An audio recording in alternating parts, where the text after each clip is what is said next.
Okay. Hi, wow, this is incredible. Thank you all for being here. I'm Amanda Jaros Champion, and I'm a writer and editor and legislator.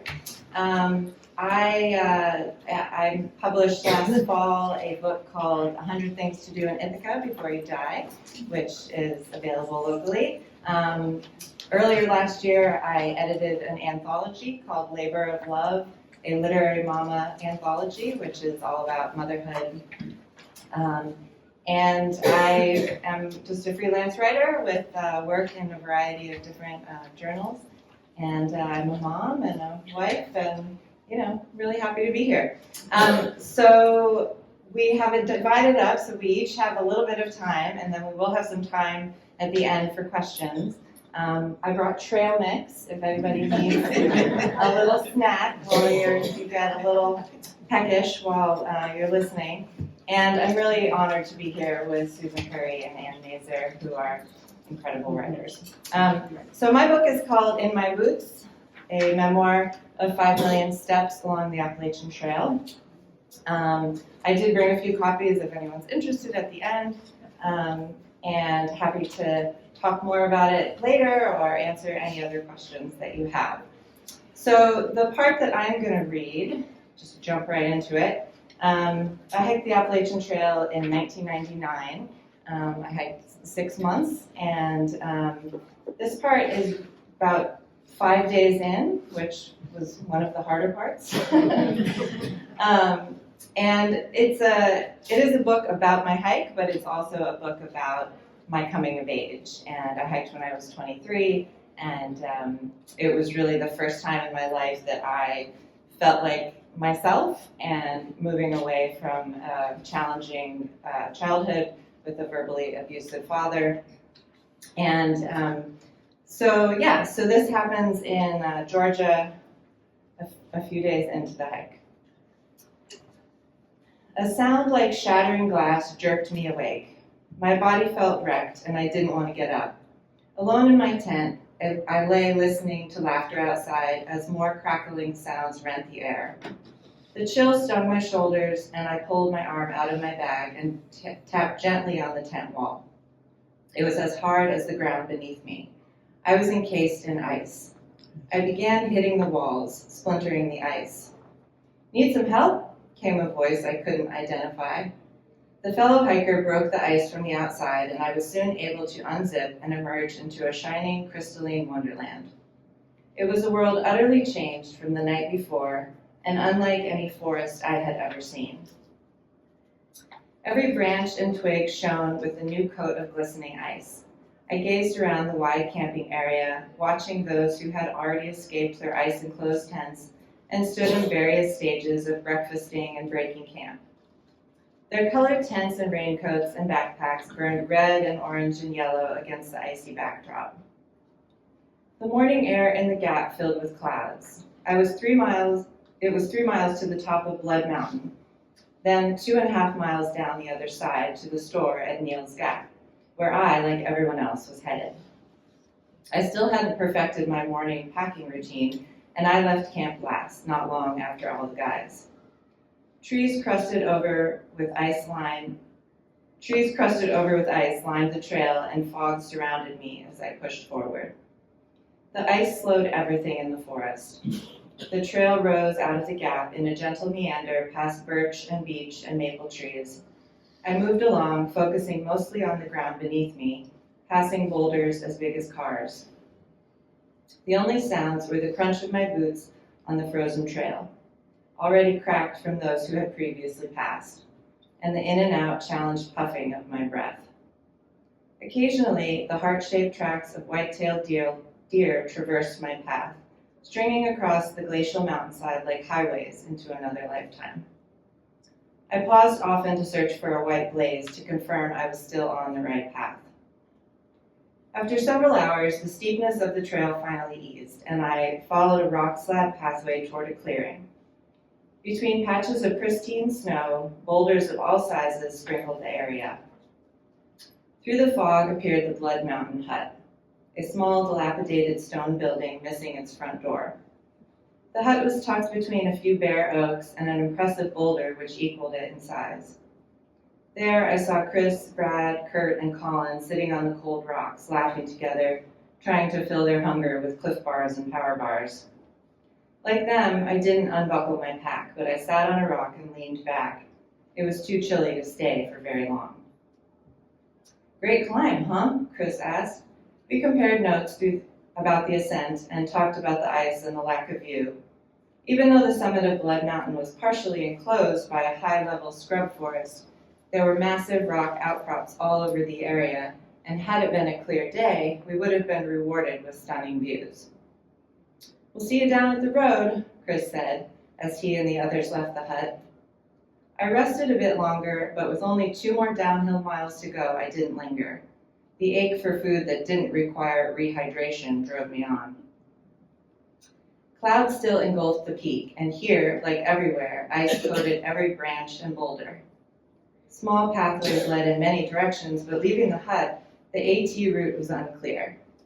I headed the way the guys had gone, but after a few paces, I couldn't find any white blazes on the trees. After searching for several minutes, I found one, beneath my feet. The blazes had been painted on the gray granite rocks, and the rocks were covered with ice, making the blazes impossible to make out. I wanted a few words with the person whose brilliant idea that had been. Using my trekking poles as extra legs, I picked my way over the ice. The soles of my boots couldn't grip the slick ground, and my pack made balance laughable. My feet slipped out from under me. I jabbed my poles into the ice and only just caught myself from crashing down. It was too precarious. I couldn't do it. If I tried to walk any farther, I would fall. So I sat. I stuck my feet in front as if I were on a sled, thrusted my poles to the sides in hopes that they would help steer me, and pushed off. The ice was smooth and glassy and bumpy and uneven everywhere. I slid fast, listing to one side until I skidded onto a patch of dry rock and tumbled to a stop. Sitting awkwardly on the ground, I tried to catch my breath. The cold seeped through my pants, my rain pants, which were soaking through. The trees offered no hint that I was going in the right direction, and there were still no white blazes. I reconsidered this hike. Maybe 5 days of backpacking was enough. I proved I could make it up and over mountains. I proved I could survive with everything I needed on my back. Did I need to go farther? Was the risk really worth it? The questions had been simmering under the pain all week, but now they came fully to life. I was deeply unsure of my goal. I wanted to walk, not slide my way to Katahdin. Yet there I was, sitting on frozen ground on a mountaintop, lost. I could go forward or I could go back, but I could not stay on Blood Mountain forever. Motherfucker. I took a guess where the trail might be, aimed away from where I thought the mountain's edge was, and slid. Down with gravity, down with increasing speed and decreasing control, down as the rock slab steepened. My pack pulled me off balance as I bumped along. I couldn't manage its weight. Below, the rock slab gave way to a leaf-covered forest floor, and when I reached the line of trees, my right leg slammed into a trunk and jerked sideways. "Shit!" I screamed, lurching to a halt.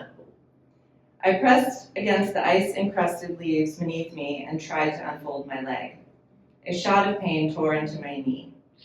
Gulping for breath, I lay back on the crunchy ground and assessed the rest of my body, relieved to discover it was shaking but undamaged. Then I looked back from the direction I had come. A sloping wall of glistening ice towered above me, reminding me how truly small I was. Up there, somewhere, was the Appalachian Trail, and I didn't know how to get back to it. I was off the trail, hidden. I can't do this. Anger welled up and I beat the ground. I screamed. I swore at anything that could hear me, but I was alone. It was there on an icy mountainside with a messed up knee that I could give up. How long does it take to freeze to death? When I ran out of tears, a sort of desperation wiggled its way inside. My father was right. I can't do this. I shivered, feeling the sting of cold through my wet clothes. With a chill overtaking me, a memory bubbled up of my earliest memory of fear. I was 3 or 4 years old, and I awoke in the night in my bedroom. I couldn't say what woke me, a noise, a bad dream. Whatever it was, I knew I needed my mommy. She would make it right. There were shadows, quiet, and a stillness so complete as I walked on the cold tile floor through the dark hallway to my parents' room. I didn't pause at the ajar door, but pushed it open to go inside and find her. The blackness grew even deeper. I stepped up to the foot of the huge bed where I could just make out 2 breaths softly swishing in and out. The sound stopped me. I'd forgotten he would be there too. And if he was there, which side of the bed was he on? Sometimes Mommy was on the side of the bed by the door, where the glowing green numbers shine from the nightstand. Sometimes she was on the other side, farther away. I needed her, but if I went to the wrong side and got Daddy, I could get in trouble. He would not make me feel better, and he might even make me feel worse. I stood searching into the darkness, barely tall enough to see the forms on the bed, considering what to do, needing her more than ever now, wishing I knew where he was so I could avoid him. The memory dissolved without resolution. Maybe I picked the right side and my father never knew I was in their room at night. Maybe I picked the wrong side and he got angry. Or maybe he didn't and tried to comfort me on that particular night. But the blurry edge of memory whispered that maybe I turned and went back to my room, deciding that I would find some way to cope on my own with whatever had gotten me out of bed. For it was surely safer than what would happen if I woke him. Fear had been a constant in my life, and now I was looking once more directly into the dark face of it. The ice slab rose high above me. It was milky white, created in the night by an early spring mountain storm, created with no thought of me or my kind, created by the force that built these mountains. I could wait here for someone to save me. I couldn't wait here for someone to save me. I had to move. I had to save myself. Cautiously guarding my knee, I pushed myself onto my feet. I looped my trekking poles over one arm and tightened my hip belt. Keeping my center of gravity low, I dug in. I clawed my way up. Every pressure on my right leg sent a ripple of agony to my knee, but it didn't seem broken, so I kept on. I examined the ground with each movement, seeing small cracks in the rock, clumps of grass, and ice-free areas to grip, using whatever I could find. I stopped frequently, looking for a white blaze, a clear path, another hiker, nothing. My pack had never felt so light. I barely noticed it as the adrenaline kept me moving up. I pulled myself onto a fairly level patch of rock with no ice and paused to scan the mountainside. There, finally, a blaze. It was faded and looked like a blotch of snow on the tree, but indeed, it was a white blaze. The trail went on past boulders, downhill through the laurel on a worn dirt path not covered by ice. I limped down the mountain's backside, wiping more tears from my cold face. Finally arriving at Neal's Gap, I crossed the road to enter the store, looking for someone I knew. Something to steady the confusion. But there was no one, nothing familiar. The store was dry and warm, but overcrowded with an assaulting array of backpacks, stoves, water filters, and other colorful gear. The fluorescent lights burned at my eyes. I used the payphone to call the number for a nearby campground to see if they had any available space for the night, then wrapped my hands around a hot chocolate. As I waited for the campground shuttle, I tried to process what I had just experienced. Sitting next to a warm building that radiated safety, with cars zooming by, it didn't seem so treacherous. Then I stood and felt the pain shoot through my knee again, and I knew my story could have easily turned a different direction. One with flashing lights and rescue workers and unhappy phone calls to New Jersey. But if I could slide off an ice-coated mountain, claw my way back up, and still find my way to a warm store and a cup of hot cocoa, I had to believe I could do this. I can make it to Maine.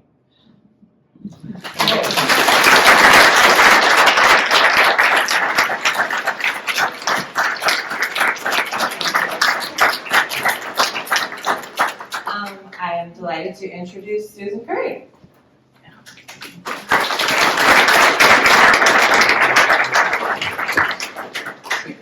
Thank you. My name is Susan Currie, and I'm a librarian. I've had the honor of working at Cornell, SUNY Binghamton, and most recently at Tompkins County Public Library. And I also had the honor of serving in the Tompkins County Legislature with Amanda and Deborah and some other wonderful people. I'll just say that, one of the things I did, because I'm an old librarian, I had to go and look at our books to see, are our books in the library? I mean, all of Amanda's books are there. Ann Mazur has many, many books. My one book is there, and I'm really happy, so. So my memoir is about the year and a half that I spent at the Mississippi Preventorium. And people say to me, what is that word? What word? Prevent? Preventorium? What is it? It's as in prevent. So preventoriums were designed in the early part of the 20th century, right up until the 60s actually, to help children avoid tuberculosis. And actually, you may not be aware, but the Cuban Nature Center was a preventorium for many years. Lydia, come in. You can sit right there in my chair. There were quite a number of preventoriums in this area, but I couldn't believe it when I moved here. One day I'm driving by this building and I looked at it and I thought, wow, the way that is set up, I thought, this side is a long wing here, this side's a long, it looks just like a preventorium. I never thought about it until years later when I did research. So I'm going to read a little bit from my memoir here. I know my southern accent will come back, I'm just saying. Heat of Mississippi is heavy and deep. It's absorbed by and into everything, bricks, concrete, glass, and especially metal. All absorb and retain the heat. It settles more than temperature over the environment. There are days when it's so thick in the humid air that everything slows imperceptibly. The trees, stewing in the humidity, seem to have resigned and sit, aging in the endless summer. The heat slowed all of us children, too. On the playground in July and August, we sat languidly in swings, turning and drifting, twisting, allowing our bare feet to drag in the hard-packed dirt and grass. Other children would stretch out in grassy areas, gazing up at the clouds and the searing blue of the afternoon sky. The nurses sat with paper fans on the outer benches, ignoring us children, except when one of us breached the perimeter. The intense weight of the heat fell over all of us, and we were all silenced by the oppressive sultriness. That ancient and persistent heat held everything still. The time stopped forever. We were incandescence itself, burning brightly in the tiny, isolated town of McGee, Mississippi. Time is relentless, even when it seems to stand still. When there's the same specific routine day after day, hour after hour, night after night, unique moments make certain times stand out from the blur of the daily drill. I felt eternity in the small, still moments. We were trapped here. No one was coming for us. There was a sense of release in knowing that we had no options, a relief in the submission to the inevitable. Isn't that what prisoners feel, or trapped animals, by giving up? I wondered, on the first day of the preventorium's existence, were the children surprised when they woke up? Did everything feel brand new to them? I thought back to my first morning. After my arrival, I had to jump right into a strange new routine. I asked my friend Ethel if she had felt surprised her first morning, but she said she was just scared and she just wanted to go home to her mother. Well, what if, I asked her as we stood in line to brush our teeth, what if we moved all the beds at night so people go to sleep in one place and then wake up in a different place? If someone goes to sleep facing a wall and then wakes up in front of a window, will they be surprised? Will they be frightened, or maybe they won't feel anything at all? Will they notice if they wake up to a new person? Ethel asked why I cared, and she said, I don't understand. I was convinced I had to test this, and I became obsessed with the idea. I needed to see the faces of the girls after we moved their beds. I needed to see their reactions. I imagined their surprise and confusion. I was compelled to discover this. So at night, while trying to fall asleep, I laid out a plan. We would quietly get out of bed and move the beds on either side of us so they were switched with one another. This meant unlocking the caster wheels on each hospital bed. During the day, every chance I had, I sat on the floor tying my sneakers slowly so I could examine the wheels. Each bed had 4 rubber-tired wheels with locks that could be loosened.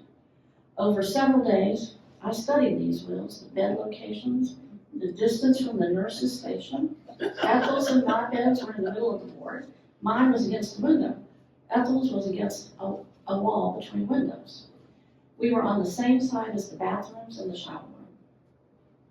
Finally, I was ready. We were shielded from the night nurse's view by the lockers which formed a row down the middle of the room.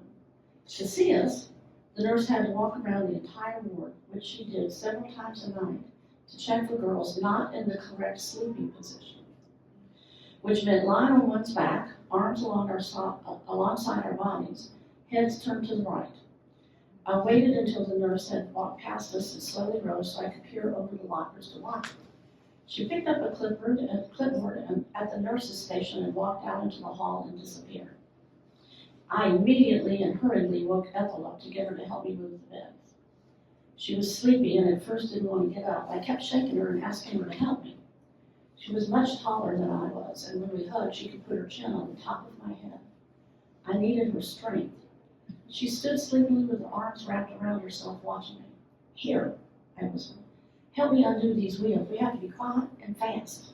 The beds were heavier than I expected, and I was surprised at how awkward it was to move them. I had envisioned them wheeling quietly and quickly. Looking at old photos of the ward, I'm surprised we could move them at all, but we did. Slowly, so as not to wake the sleeper. We switched 2 beds and then another 2. Let's move ours too, so we can be surprised when we wake up. We must have taken longer than we thought because the night nurse came back astonished to see us up. She didn't seem to notice the order of the sleeping girls had changed, but she saw us moving our own beds. She was aghast. What do you think you are doing? She hissed at us furiously. Stop that this minute. She grasped each of us by the upper arm, squeezing hard, and dragged us to the bathroom and shower room. Ethel was whimpering, and I was trying to keep up.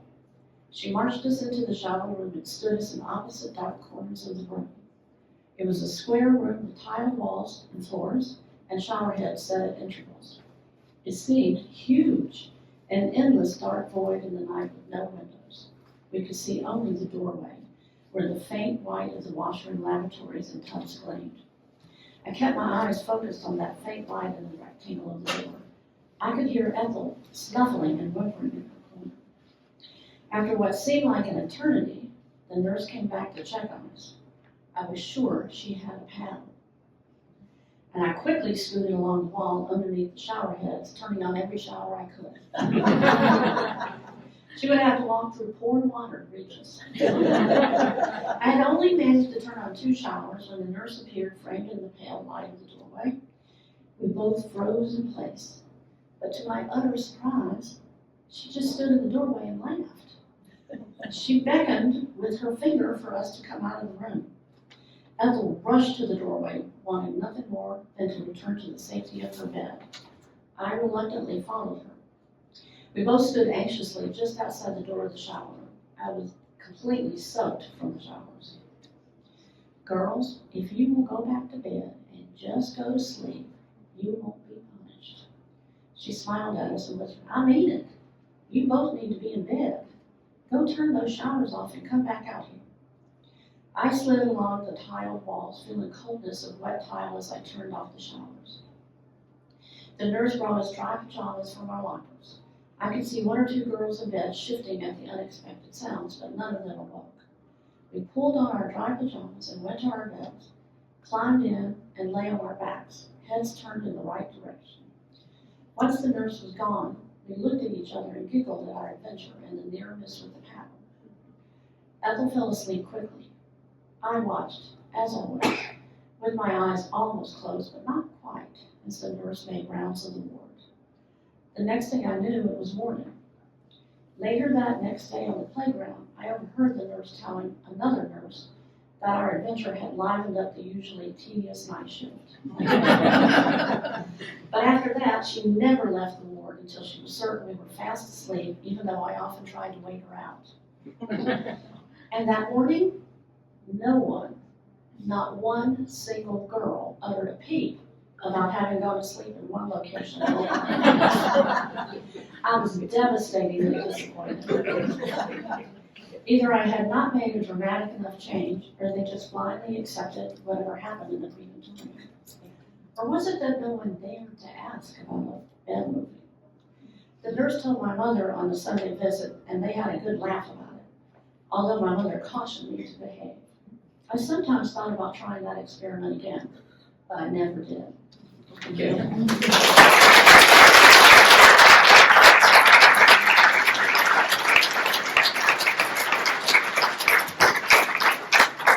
the great honor of introducing Ann Mazer. Thank you.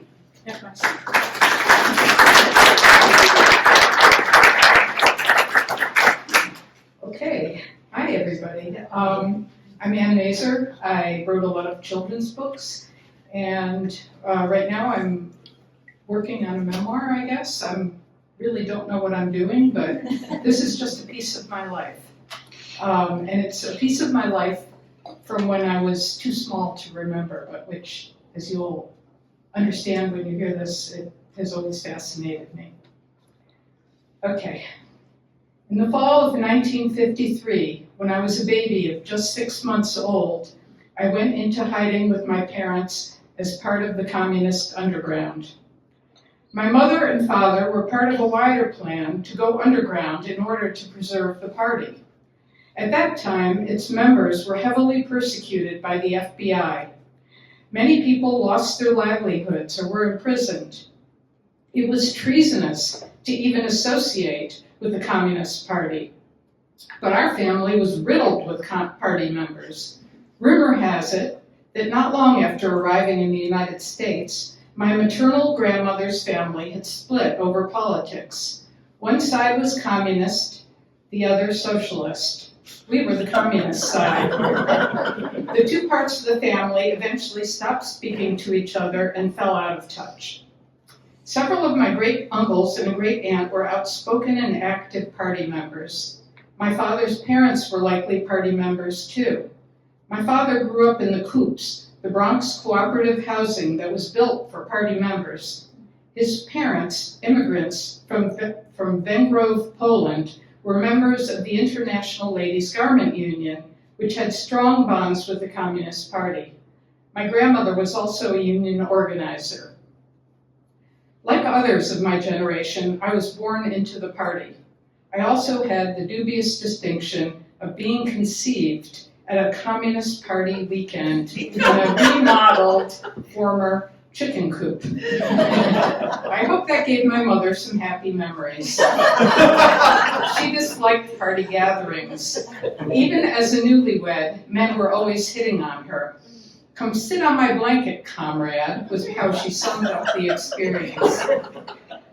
On the weekend I was conceived, there might have been talk about FBI harassments. It was right out of a spy novel. People were trailed to meetings, their phones tapped, and their homes searched. Everyone hid their copies of the Daily Worker. I myself never laid eyes on a single copy of it, even though my great-uncle Sender was a journalist there. The surveillance of suspected and known communists was not a short-term project. My father's FBI file, which I have yet to see, is 250 pages long and covers a span of almost 20 years, starting in 1948. My father was a decorated veteran of World War II, but his involvement with the Communist Party after the war had piqued the FBI's interest. He had driven a bus during the Peekskill riots. Angry people pelted his vehicle with rocks. He was arrested for disturbing the peace and spent a night in jail. He had been followed and harassed for 5 years by then. Did he and my mother decide to go into hiding to lose the surveillance? My mother and father warned the family in advance of their plans and laid down the rules. They would not be allowed to initiate any contact with family or friends, lest the FBI be able to trace them. There would be no pictures, letters, or phone calls. They couldn't see where they would be living or when it would be over. They were disappearing with me, their 6-month-old baby, to an undisclosed location for an unspecified period of time. For the families left behind, it would be almost as if we had died. Even though my grandparents shared similar political views, they must have been distraught and horrified.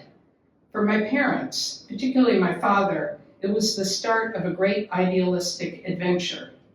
I'm not sure what my mother thought. She was 22 years old.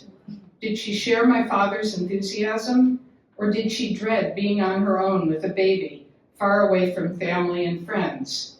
She may have been excited to establish her independence in this bold venture, or perhaps she felt she had no choice but to follow my father. We went underground on October 16, 1953.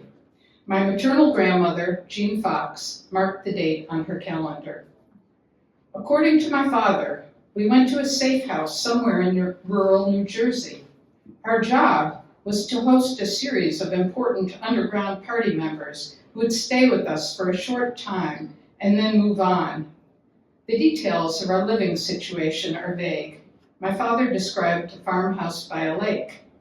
There would have been no easy way to get to such a rural spot, so I imagined that we drove there from Schenectady in our big black car with the large gaping rust holes in its floorboards. My mother would have held me in her arms on the trip or placed me in a white wicker basket on the black back floor behind the driver's seat. My parents assumed new identities. They took the last name of Stern, projecting toughness and severity. It also echoed Stalin's chosen name, Man of Steel. 2 years later, my brother was born under the name of Joseph David Stern, his initials purposefully the same as Stalin's. As for my parents' first names, they were now Herbert and Phyllis, a detail my father divulged late in life. I did not get a new name. My mother never disagreed with the details that my father parceled out to us and that I filled in with my imagination, but she always mentioned the bossy older women who not only invaded her house but also constantly criticized her parenting. That was the only thing she said about our 2 years underground. In fact, as I discovered from my mother's diary after her death, we were not settled in a farmhouse by a lake. In her diary, she doesn't breathe a word about being underground. Only the place, New Jersey, and my age give it away. We were in a bare, cold attic apartment in Paterson, New Jersey. We didn't have a car. It was too easy for the FBI to trace. We had taken a bus from Schenectady, New York, bringing only what we could carry. My mother must have held me on her lap for the trip in my cloth diaper and rubber pants. When we got to the apartment, there was no crib. I slept in a trunk every night. My room was so cold that when my mother came to get me each morning, my cheeks were bright red, like strawberries. She and my father shared a big lumpy double bed in the living room that was covered with a bedspread and throw pillows during the day. The bathroom was located outside the apartment down a long, chilly hallway. My parents washed up at the kitchen sink. Their landlords lived downstairs. They were a, quote, Snoopy rabbi and his wife, who, quote, burned the liver each and every week and shut off the heat at 10 sharp. My mother, who disliked domestic labor and would much rather have been reading or writing, frequently set the automatic washing machine to fill and then forgot about it, flooding the kitchen floor. On a day when the heat wasn't working, she and I stayed huddled under blankets in the icy apartment. The next day, the rabbi's wife scolded her for not bringing me downstairs. If she was that concerned, why hadn't she come up to us in person to extend the invitation? On top of all this, my father, who worked as a welder, often stayed out at night. Quote, working late, clam bake, or something, my mother writes sarcastically. He might have been at a bar drinking with men from the shop, leaving my mother alone with me from early morning until late at night. Her only respite was to put me in my carriage in the yard and then sneak away. I would play contentedly for an hour on my own as she watched from the upstairs window. But she wouldn't have been able to fully relax. One night when my father was out and she was in bed alone, she heard mice and thought it was someone scratching at the door. She grabbed a knife and put it under her pillow. My father laughed at her when he came home. When we were out of the apartment doing our shopping or at a doctor's appointment, the rabbi and his wife rifled through our possessions. Were they just plain nosy, or were they trying to find evidence of party activities? Perhaps because of the snooping, my parents moved to a new apartment. This landlady and her adult daughter didn't hesitate to reprimand my mother for any lapses in taking care of the apartment or her children. My mother scrubbed the stairs that led up to our second-floor apartment because she didn't want to be accused of shirking her duty.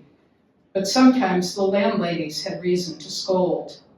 A few weeks after my brother was born in March 1955, for example, my mother took me down to the yard for some fresh air and left my newborn brother crying in his crib. No doubt it was hard to wrangle a tiny baby and a toddler up and down stairs and into the yard. There were no baby slings or backpacks, and the carriages were heavy and unwieldy. Still, she should never have left my baby brother alone in the apartment. The landlord's daughter, quote, gave her hell. My mother had, quote, feelings of frustration, shame, anger, helplessness. Another time, she carried my brother downstairs and left me, a fully mobile 2-year-old, alone upstairs. When she glanced up toward our second-floor apartment, she saw me outlined in the window. I was, quote, standing on the windowsill, only a screen between me and a fall to the ground. The screen may have only been an insert. My mother ran, quote, scared to death, back up those stairs and into her room to snatch her down. Later on, the landlady yelled at her again. When I heard my mother tell this story, I always felt grateful to have survived, while wondering, what the hell was she thinking? Who leaves a 2-year-old alone in an apartment? And thank goodness for that scolding landlady. She was only trying to protect me. In years to come, there were other incidents where my mother seemed detached or disconnected to the point of endangering her children's lives. It's scary and disturbing to think about. I do feel a deep sympathy, however, for the isolation she must have been going through while in hiding. As Phyllis Stern, my mother was not allowed to reach out to anyone in her family. That included her older sister, who she considered her best friend, and her mother. Phyllis Stern couldn't make new friends either. She was only 22 and had no other women to ask for advice, compare stories, or laugh or cry with. Aside from my father, she was alone all day and sometimes into the night without another adult to talk to.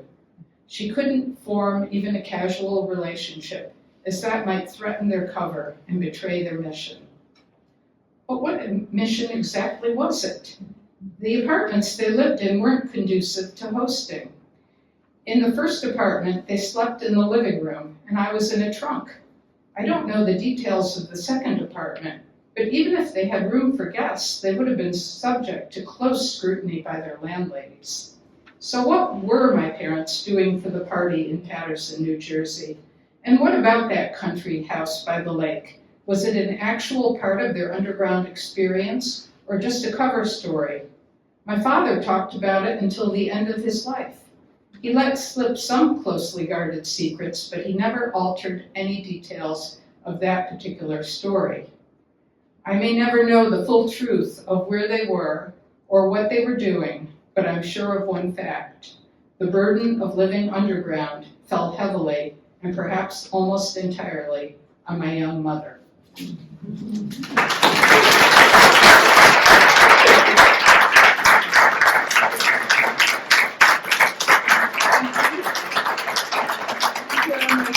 Two fabulous co-presenters, and ask us any questions you want. So Anne, how did your mother mother fare later in life? How did she fare? Yes. And in what? Well, I respect? mean, it sounds like a really traumatic experience. Was there a long-term effect that you were able to? That is a really interesting question. My mother was definitely, I can't trace the trauma back to that, but I do wonder about that a lot, how that affected her parenting, her sense of self, her marriage, because she was so entirely dependent on my father during that time, her relationship to me, which never turned out to be too good in the future. So it may very well have affected her profoundly, but if she reflected on it at all, I never heard it.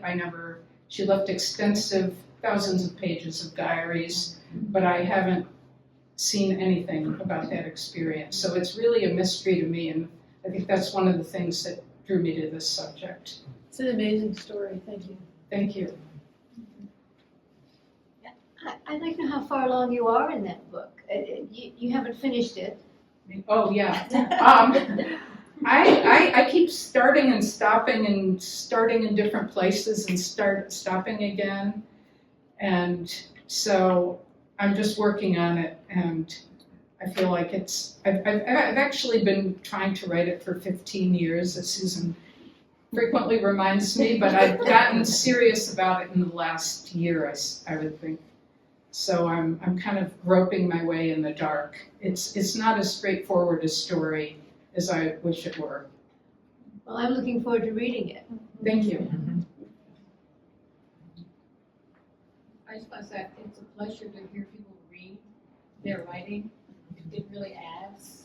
I mean, I could read Amanda's book on the page, but your inflection, your emotions, same with Susan, and you're dipping into the Southern accent, really adds something. So I appreciate that. Thank you. Thank you. I would just say there's an underlying thread in all of these, which is trauma that is unspoken.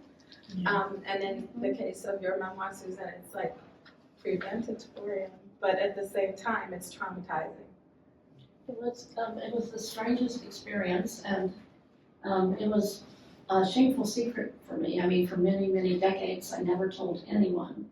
And I tried to talk to my mother about it. It was a very sore subject with her, because she felt that she had been given no choice because the doctors take the children away. But so I was compelled to write it pretty much along the time that migrant children were being taken away from families. Because the trauma for children being, I saw that it was also that. I was fortunate, but yes. Yeah, go ahead. Sue, how long were you in that crematorium, and what was the diagnosis that sent you there? So the whole point of them was for children who were considered at risk for catching tuberculosis. That was the basis, and I was a very sickly child. I had asthma and was often in the hospital for pneumonia, and was very, very underweight. That was another thing, is often children were very underweight. So I was 6, but I looked like a 4-year-old when I first went. So I was there for just under a year and a half, 15 months. Susan, I have a question. Have you connected with any of the other children who were within your preventorium, or from other preventoriums? So Mississippi's crazy. So the thing that I discovered is, so first of all, the Mississippi Preventorium is still standing. It is now used for a hospital, a special hospital for older adults. But one of the things that happened is, a long time ago, just when technology started, there was social media, and people were able to connect. People with the crematorium began to connect with each other, and then eventually he created a Facebook page. It is open. If you go look up the Mississippi Preventorium, I think it's the McGee Mississippi Preventorium, you can find it. So there are probably 40 to 50 members of that, and we all connected on that, and I actually met with them and interviewed a lot of them. The thing that I found that was so interesting is I would asked them if I could use their stories. And they all said to a person, yes. And I said, I won't use your names. And they're like, use my name. Because it made it real. Because one of the weird things about children who had that experience is that it was never talked about in the family. No one ever discussed it. You went home, it was over and done, you forgot about it. So it was a very strange experience. But yeah, so there are a good number of people who were in the Preventorium, so they introduced themselves as, here are the years I was there. Do you have pictures of me? People wanted to see themselves. That was a very strange experience. Sure. Thank you. I just have a quick follow-up, because I've been reading your book, and it is wonderful. Thank you. Did you ever find Ethel? It's not her real name. I changed her name because I couldn't find her. No, the thing is, we never knew each other's last names, so I didn't know. A lot of people, I never knew her last name. I don't know what happened to her. I often thought about her. It's so important. Yeah. And so that's why it was interesting when I reached out to people and they said, use my name, it makes it real. Did they know her? I don't know. Okay. Mysteries. Was it considered the treatment successful?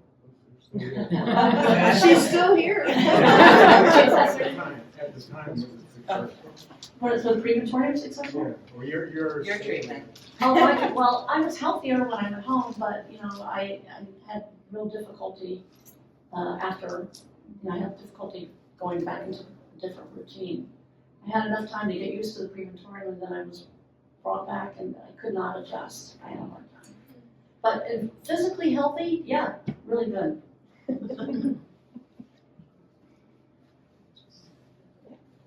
I just want to say, I've always admired you, Amanda, for doing that by yourself.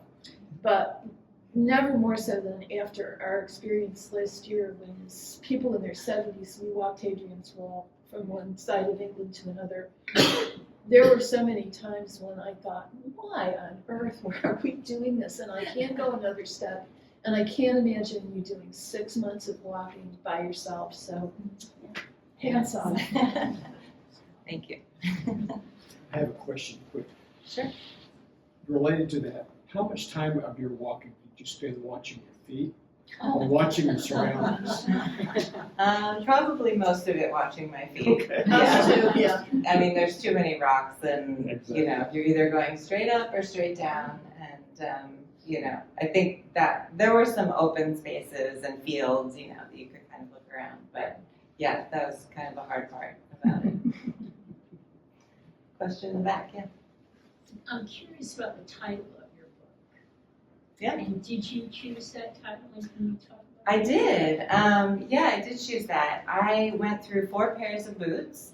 I started with a pair and that I had previously kind of wore through them. My feet expanded. I couldn't wear them after about 2 weeks. So my parents sent me my backup pair. So I wore those through middle of Virginia, got a new pair, wore those into Vermont, and then got another pair, and then those took me to the end. I think the experience, the title of the experience, it's about walking in someone else's shoes, and this was just my experience of that particular hike, and I think there's a part that I won't go into because it's sort of at the end, and talking about why boots were important to me, and it was something that I never had as a kid. I never had a pair of boots. I was curious if there was a tie-in with the Yeah. tie-in to the family history. That's why I was Yeah. wondering how. Something like that, but it was also I tried out. Titles are hard, I tried out a lot of things, and it was kind of what stuck. Thanks. Amanda, I have a question for you. What was your re-entry back into civilization like? It was very hard. Yeah. I didn't know what I was going to do before I hiked the trail. I didn't know what I was going to do after I hiked the trail. I got an internship out at Hovenweep National Monument, which is in Utah. and I spent about 6 months working there through the winter, the desert, very quiet. At one point, for a couple of months, it was just me and one other ranger, and I just sort of I meditated a lot. And then actually this summer, after a year later, I went back to Southern Virginia and I worked as a ridge runner on the trail. So I would hike this one section and talk to hikers and teach them about leave no trace and all that kind of thing. So I think that helped me adjust. But yeah, it was, it was So a you were huge a adjustment. park ranger. Yeah, You're a park. I love I have been a park ranger. That's awesome. That's so cool. Thanks.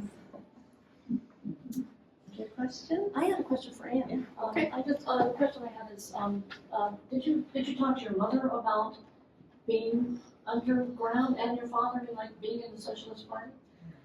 No, they were Communists. Sorry, Yeah. communists. I knew what you meant. I talked to my father. My mother really, her comments were about the bossy older women, and then the story about the landlady who yelled at her, but I never associated that with the underground because it always seemed very detached and disconnected. She never mentioned that we were underground.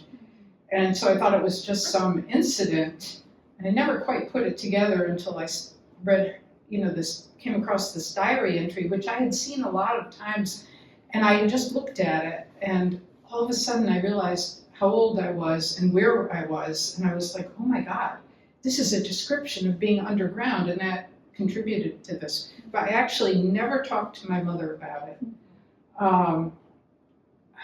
There was this huge shame around being a member of the Communist Party. When they came out, I think they wanted to put it behind them. I got into contact with a man who wrote a memoir about his own family going into hiding when he was exactly the same age as me. His name was Daniel Rosenberg, and he was a sociology professor at Adelphi. And so I wrote to him because I had never seen a memoir before and read his memoir. And his experience was completely different from ours. His parents retained their communist affiliations throughout their lives. They were organizers, community organizers is the word. People used to be so outraged by that phrase. But his parents were community organizers. They kept their affiliation, they kept their beliefs, they kept their ideals, etc. But my parents, I think, especially when the Stalin revelations came out shortly after we left hiding, and they discovered this man who they admired and they had named their son after was this horrendous mass murderer and this horrible human being.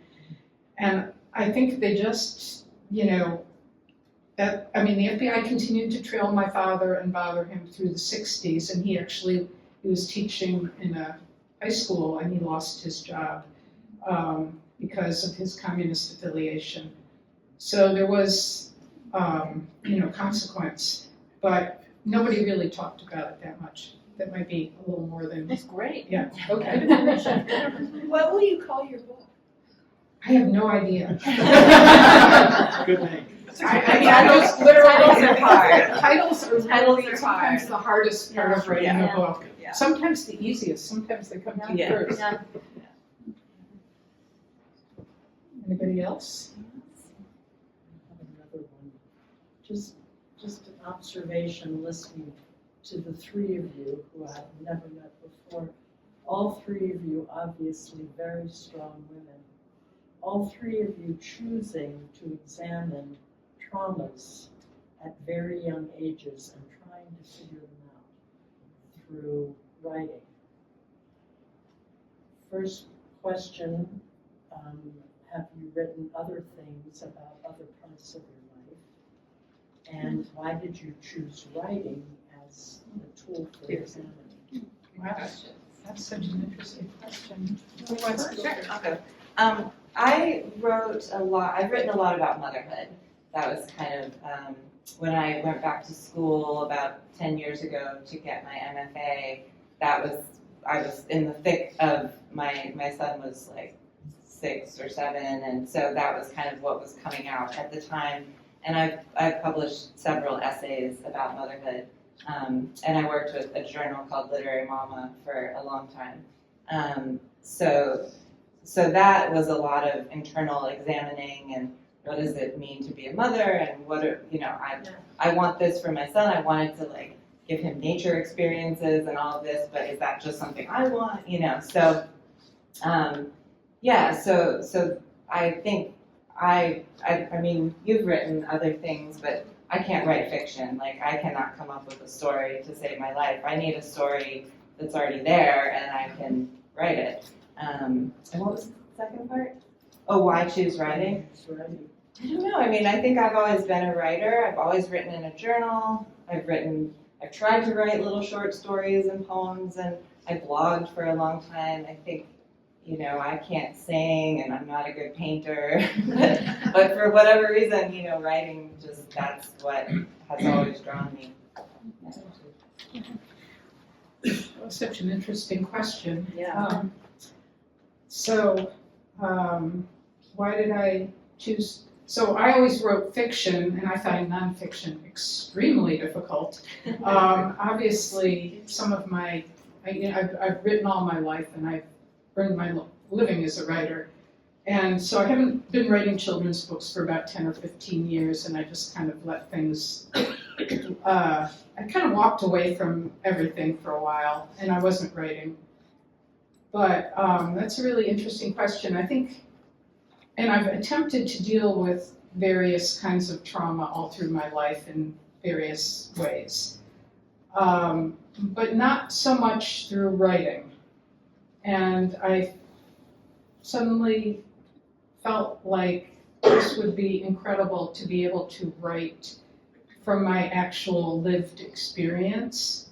And it is turning out to be one of the most powerful writing experiences I've ever had.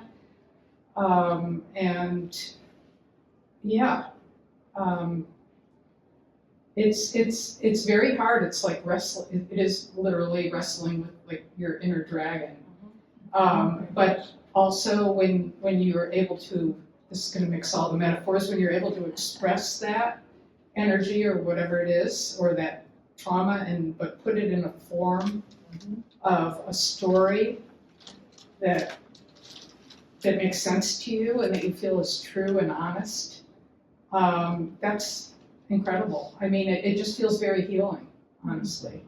So I'm just going to keep writing this till I get somewhere with it. Thank you. Thank you. So for me, I thought this was, it's a lost medical history in our country. It was a very popular movement, and people are just completely unaware of it. They're unaware of the number of preventoriums that were throughout the country.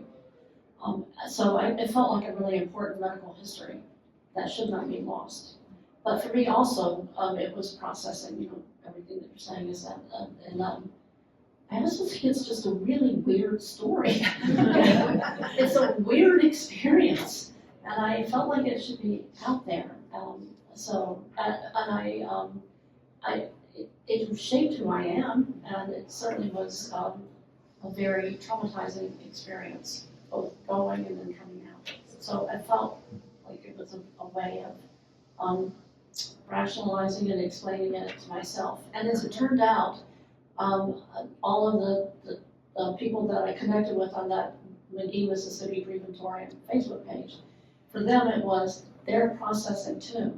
I did a book signing in Jackson last year, and most of the people who came to the book signing were former patients. Trying to connect, they had all been at different times. So for them, it's someone finally put into words what I experienced. So that was very valuable to me. Let me share real quick, if I may. The reason that I was immediately drawn to your book, because I'm aware of this nature center that used to be, that you mentioned at the beginning, that became our lovely nature center now, was originally a preventatorium. There's a little plaque. Yeah. Also, my own son